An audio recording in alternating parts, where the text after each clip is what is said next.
Good Saturday morning. Welcome to Hot Seat. And Chad Warmington's my guest. Good to see you. Good to see you. CEO of the State Chamber. And, you know, you have done, there's been a lot of changes in the Chamber since you took the helm over there.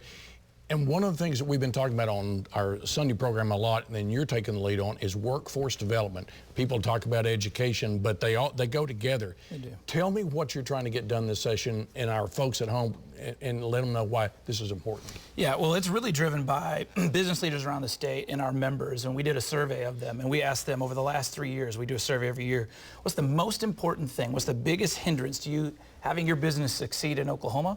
And workforce has been 60% plus of those answers for the last 3 years, right? So as a chamber, you got to take care of your members and you got to address the issues that are most important to them. So we want to focus on two things that we think this session will help revolutionize Oklahoma's competitiveness. Oklahoma ranked 39th in economic competitiveness, and that's actually down 3 spots from the previous year. That ain't good. That's not good. No. We want to be going the other direction, right, not down. And so to do that, we want to focus on revolutionizing workforce development and also work on taxes, incentives to get businesses here. First thing we got to do is get people off the sidelines and back to work. One of the ways we can do that is by expanding access to child care in Oklahoma and to daycare centers. And if I could for just a moment, I mean, that's one of the things that the Congress, the last 2 or 3 sessions, have been working on. They just can't get there. Correct. And you say pull people off the sidelines. Are there a lot of women in this state that are sidelined that want to work right now because of child care issues? There is, and statistically, so Oklahoma is down about 1,000 daycare centers in the last 10 years. About 1,000. Correct. 25% of our daycare centers have closed in the last 10 years. So there's going to be a natural impact of that is fewer access for women to get access to the workforce because they can't have someone take care of their kids. So we've got some plans on that. We're going to be working on how to get businesses, incentivize them to provide on-site daycare. How do we get more daycares in the state? We're going to do things like eliminating basic barriers to licensure. For instance, CDL licensed truck drivers. Oklahoma needs 5,000 more CDL licensed truck drivers than we have today. Right.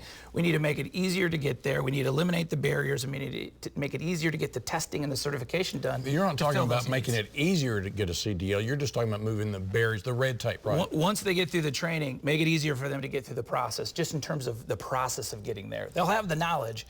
We shouldn't be a barrier for the state licensing them to get it done. Okay, so child care, the CDL aspect of it. Another thing that you folks were talking about, taxation, that we're not competitive in this region. Explain to us. Yeah, so Oklahoma really has got about, we're ranked in the 25s, so about 25th in overall tax competitiveness.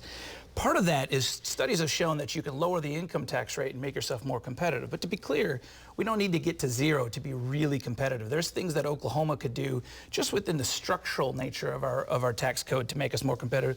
For instance, we have 6 income tax brackets. Why would we not change that to 1?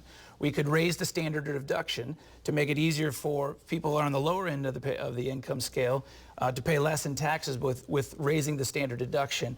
We could eliminate the franchise tax, which is a nuisance tax on businesses. We're one of the few states that still does it.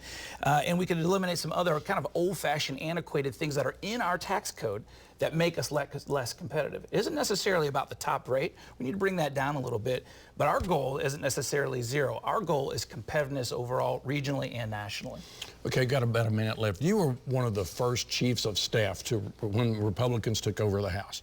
You're seeing how the state has changed in 20 years. You also see deep disagreements between the House and the Senate on taxation issues. How do you get your agenda through? Well, I tell you what, we've been really encouraged behind the scenes this summer. We've had fantastic conversations with both the House, the Senate, and the governor. We brought in the Tax Foundation, which is a nonpartisan group out of D.C., almost out of Oklahoma City, out of D.C., to help them better understand how do we make ourselves more competitive without necessarily getting fixated on the top rate. And so the legislature's put a lot of work in this summer. Senator Dave Rader has put a ton of work in it in the Senate. The House has got, Kevin Wallace and others are looking at it as well. And they know that there's things that we can do to make ourselves more competitive that are structural in nature, that aren't necessarily just top rate. And we can make Oklahoma have the most competitive tax code in the region by doing some things that are cost effective, that ensure that businesses are going to invest and continue to grow in Oklahoma, which is good for the economy. Best of luck this legislative session, Chad. Thanks. Chad Warmington is the CEO of the State Chamber, and thanks for watching Hot Seat. See this again at news9.com/yourvotecounts. Follow me on Twitter @MetroTalks.